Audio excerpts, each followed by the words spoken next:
Hello and welcome to this part of video from libraryprogramming.org, and in this part we will learn how to compute arbitrary powers of some value.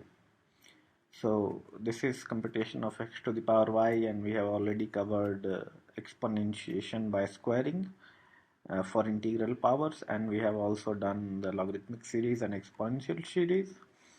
So let's first consider that if mod y is less than 1.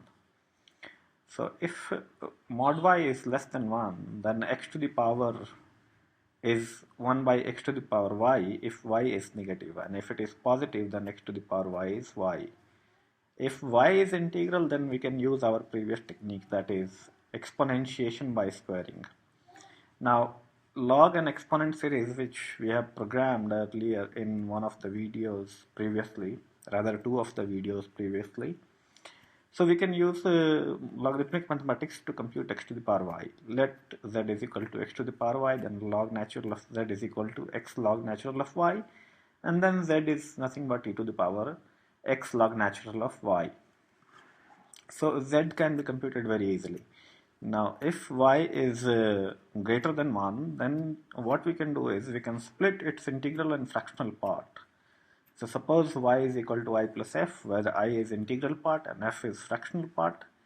Then for x and I, we can do exponentiation by squaring for x, and for f we can use this technique, that is we compute logarithmic of log natural of y, multiply that with x, and then we compute exponent of x log y, and then we multiply both the powers obtained and then multiply them to get x to the power y.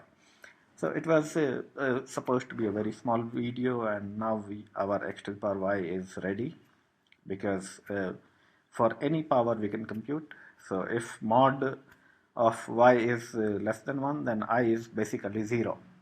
So we don't need to compute x to the power of I, because that is going to be 1.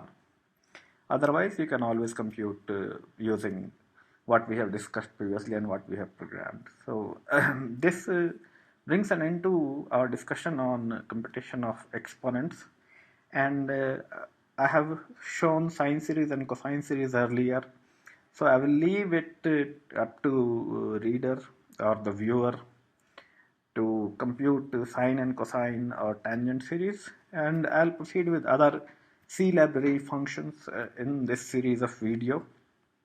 And I have also started what you call other videos on data structure and algorithms, so you can go and watch those. Otherwise, also, if you have got any questions, you can come and ask here on Kunjika. This is my website, which I developed custom web application for my readers at libraryprogramming.org. So if you have got any questions, you can come and ask here. So thanks for watching the video.